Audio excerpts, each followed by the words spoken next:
masing-masing sama-sama kita bersyukur kan.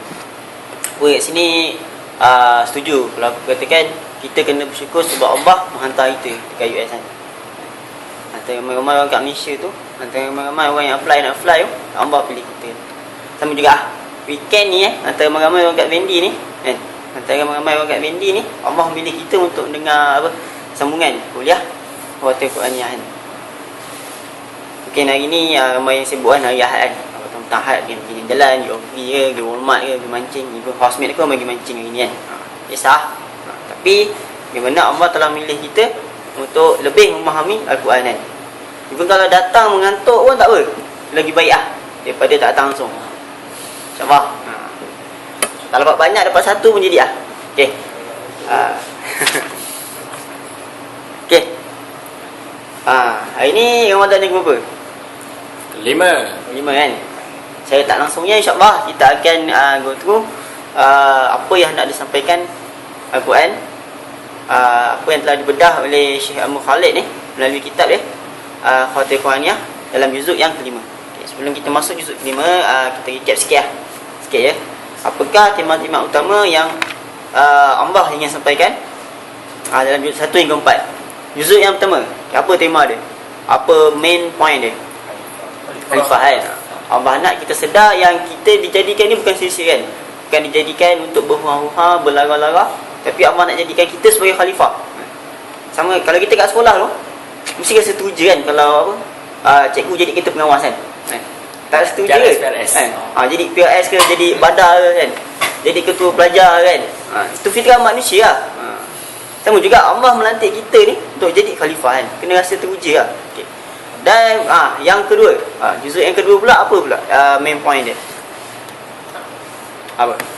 Taat kan. Bagaimana kita kisah yang Allah ingin sampaikan, yang Allah telah pun sampaikan, iaitu kisah perubahan kiblat dan juga kisah Talut dan Jalut kan.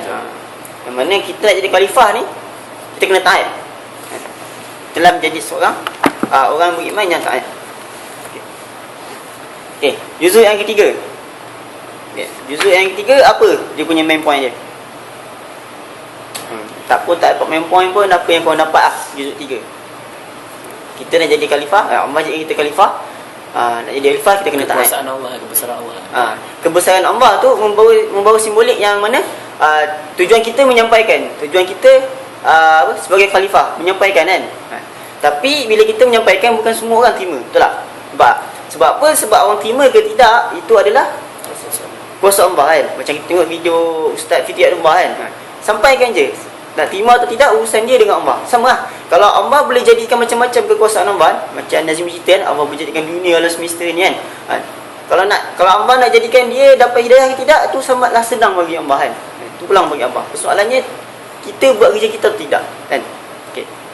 Dan bila Allah bagi kita tugasan ni, juzuk yang ketiga ni Allah cakap la yukallifullahu nafsan illa wus'aha kan.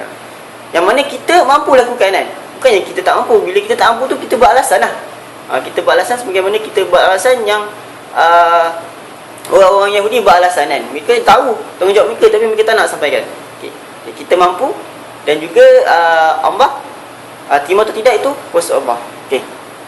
Yang keempat ni sebagai Mujah sampaikan semalam. Okay. Apa tema dia? Apa? Okay. Apa? Sikit okay. Kita Allah jadi kita khalifah, kita taat, okay? Dan kita mampu untuk lakukan dia kan. Kemudian bila kita menyampaikan ni, kita jadi khalifah kan, hakikatnya kalau kita kalah, kalau Islam itu sendiri kalah, kalau seorang kita kalah, ada sebab-sebab dia kan.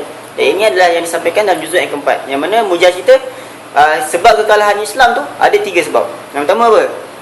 Tidak taat pada pemimpin kan, macam peristiwa perang Uhud kan. Yang kedua, banyak maksiat kan, dosa-dosa kita sendiri kan. Dan yang ketiga, akan kalah jika kita bergantung kepada manusia kan. Sebagaimana yang dalam perang Uhud tu, berita tentang kewafatan Rasulullah tersebar kan, semua orang pecah-kaci kan. Sama juga selepas Nabi Isa dah tak ada kan, bagaimana orang Islam, orang beriman waktu tu berpecah dua kan, mengikut Nabi Isa yang betul-betul, dan juga yang mana Nabi gelar mereka sebagai Hawariyun kan. Hawariyun tu pengikut yang betul-betul beriman lah. Dan yang jadi Nasranian. Okey, itulah. Okey, sama ada kita berpegang kepada Allah ataupun kita berpegang kepada orang biasa kan. Orang biasa, ustaz-ustaz ke, syekh-syekh ke, para rasul yang tak kekal pun. Yang kekal cuma Al-Quran, Sunnah dan syariat Islam tu yang kekal. Okey. Okey, sama juga nanti aku mujar semua kan. Belum tentu hidup selamanya kan. Dan even duduk kita orang pun tahun depan insya-Allah kita orang get kita balik Malaysia.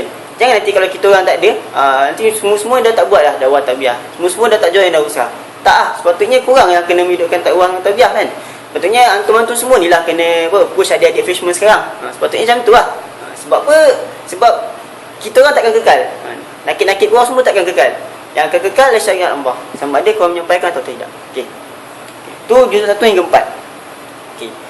Sepanjang juzuk 1 hingga 4 ni surah-surah adalah surah Al-Fatihah, Al-Baqarah, Ali Imran, An-Nisa'an. Baru portion awal 20 yang terawal tu surah An-Nisa'an. Tu juzuk yang keempat. Okey, juzuk yang kelima yang kita go through hari ni adalah dari ayat 25 hingga ayat 147 surah An-Nisa. Tak masuk lagi surah Al-Maidah. Al-Maidah 148 dah masuk 148 juzuk yang ke-6. Okey.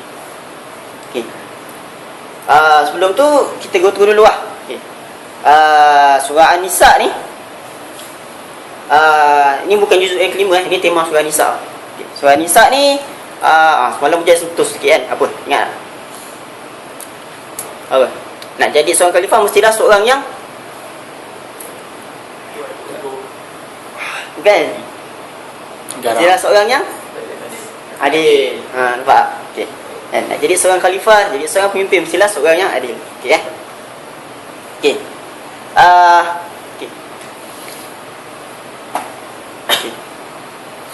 Dalam surah An-Nisa ni Allah banyak menyebut tentang orang golongan-golongan mustadafin, orang yang dhaif, orang yang lemahan seperti anak yatim, orang daif, orang tua, lagi golongan-golongan wanita kan. Betul. Dan surah An-Nisa sendiri bermaksud apa? An-Nisa apa? Wanita kan.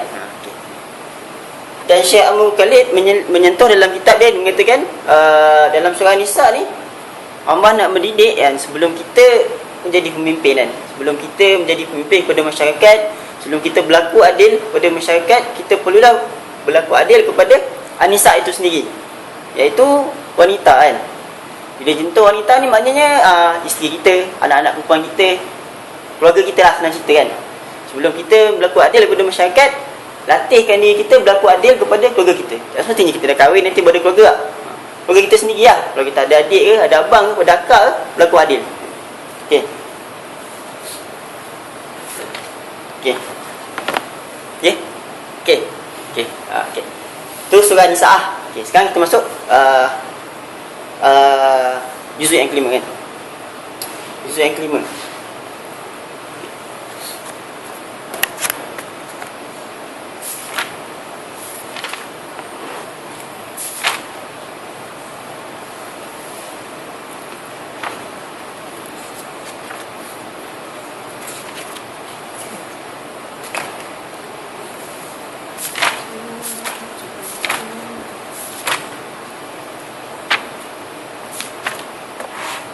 Okey.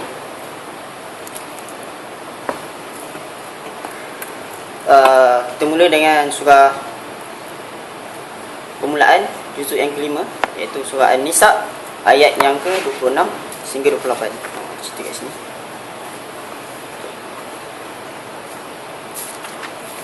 Okey.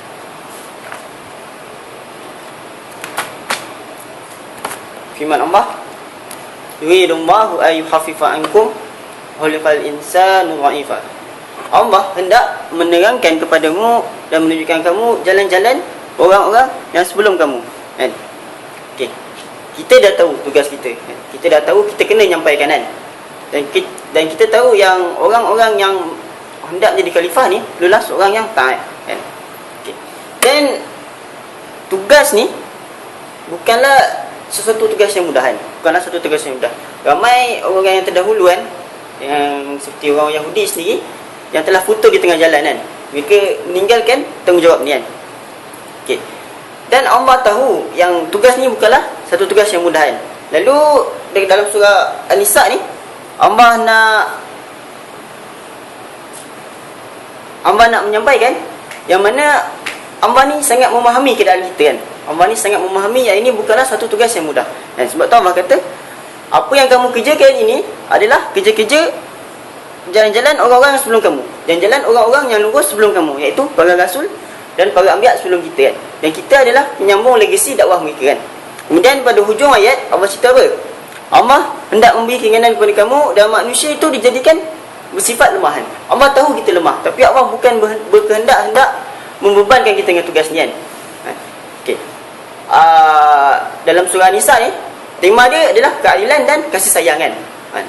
Sama ada kasih sayang kita terhadap orang sekeliling kita, dan pada masa yang sama kasih sayang Allah kepada kita sendiri kan. Keringanan rukhsah kan. Rukhsah solat kan, yang mana orang musafir boleh mengqasarkan solat tu. Allah turunkan dalam surah An-Nisa juga kan, sebagai ni lah, kasih sayang Allah kepada kita. Sebab apa? Sebab Allah memahami tugas kita ni bukan tugas yang berat kan. Satu tugas yang berat yang mana Allah nak cerita yang Allah memahami kita kan. Contohnya kalau kita fizik Allah susahnya, rasa terbeban kan, Allah beratnya kan. Kadang-kadang kita mengadu kan, mengadu pada kawan-kawan, mengadu pada mengadu pada Dok Fi, mengadu pada, kalau telefon Skype kat rumah pun mengadu kat rumah kan. Beratlah, susahlah fizik ni kan. Dan kat situ nanti kita akan rasa comfort lah. Kalau kita berborak dengan keluarga kita, kawan-kawan kita kan, kita akan rasa comfort lah. Kita rasa comfort. Aku percaya lah, masing-masing kat sini keluarga mesti kata semangat kan. Sama juga lah, tugas ni bukanlah satu tugas yang senang. Dan Allah turunkan surah Nisa ni, patutnya bila kita baca, bila kita hati, kita akan rasa comfort lah. Sebab apa? Sebabnya Allah memberikan keringanan kepada kamu, dan Allah tahu kamu tu bersifat lemah. Okey, nampak? Okey. Okey, tu satu poin lah. Satu poin. Banyak lagi poin, cuma aku yang penting je. Okey. Okey. Dan seperti yang kita bincangkan tadi, yang mana Allah tu memahami kan. Dalam firman Allah surah yang ayat yang ke-40 surah Nisa juga, innallaha la yuzlimu mithqala dzarratin. Sesungguhnya Allah tidak menganiaya seorang walaupun sebesar zarah. Nampak? Allah kasih tugas kita ni bukannya Allah nak menganiaya kita kan. Nampak? Tapi bila kita buat, bahkan Allah tak berkehendak nak menganiaya kita, tapi bila kita buat, Allah kasih something lagi. Dan apa yang Allah bagi, Allah sambung lagi dalam ayat 40 ni kan. Niscaya Allah akan melipatkan gandanya dan memberikan dari sisinya pahala-pahala yang besar. Nampak? Allah memahami kan. Tugas ni bukan tugas yang menang, tugas ni bukan tugas yang senang, ada tugas yang besar. Aku tak berkehendak kesusahan bagimu kan. Jika kamu buat, kamu akan dapat apa ni? Niscaya Allah akan melipatkan gandanya dan memberikan dari sisinya pahala yang besar kan. Kita tak tahu besar mana, Allahu a'lam, hanya Allah yang tahu. Okey. Tu kasih sayang Allah kepada kita. Nampak? Kasih sayang Allah kepada kita. Okay. Kita go through pula ayat yang ke-58. Okey. Okey.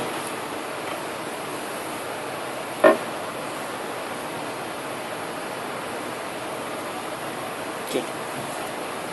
Jadi kita go through tadi kan. Tema surah An-Nisa ni, secara tak langsung juzuk ke-5 lah, adalah keadilan dan kasih sayang kan. Okay. Dalam ayat yang ke-58 ni, sesungguhnya Allah menyuruh kamu menyampaikan amanat kepada orang yang berhak menerimanya kan. Dan apabila kamu menetapkan hukum di antara manusia, tetapkanlah dia dengan adil. Okay. Kita nak jadi khalifah kan, kita nak menyeru orang ke arah kebaikan kan, kita nak memimpin manusia kan ke arah kebaikan, dan kita perlulah bersikap adil kan. Dalam satu kisah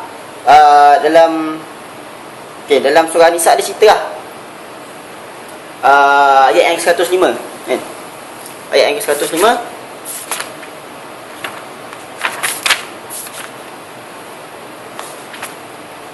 okay, 105 okay. Dan ayat yang ke-105 ni dia punya asbabun nuzul dia pada zaman Nabi. Okey, surah Nisa ni surah Madaniyah. So waktu ni dah dekat Madinah, orang Yahudi di bawah perlindungan orang Islam lah, dekat Madinah tu sendiri kan. Mereka semua tertakluk kepada piagam Madinah kan. Okey, waktu tu ada satu kejadian mencuri kan, kes mencuri kan, yang mana sebenarnya yang mencuri tu orang Islam kan? Tapi orang Yahudi pula yang kena tuduh kan. So berlaku ketidakadilan kan. Kat situ Allah menegur kan. Allah menegur yang mana orang-orang yang jadi khalifah ni kenalah adil kan. Kenalah adil, bila nak menghukum kenalah adil kan. Kalau orang Islam yang bersalah, hukumlah orang Islam tu, tak semestinya orang Yahudi tu yang bersalah kan. Kat sini Allah nak mendidik kita, kalau kita nak menyampaikan Islam dan jadi khalifah, kita kenalah adil kan. Tak semestinya kita tak boleh pilih kasih lah. Tak boleh pilih kasih antara orang yang bukan Islam dan juga orang Islam. Di situlah terletaknya kasih sayang Allah kan. Walaupun orang bukan Islam tu dia tidak beriman, tapi Allah still sayang kat mereka kan. Dan tugas kita lah untuk menyampaikan mereka supaya mereka juga rasa kasih sayang Allah tu. Okey. Okey. Tu tema keadilan. Keadilan dan juga kasih sayang Allah pada kita kan. Okey. Okey.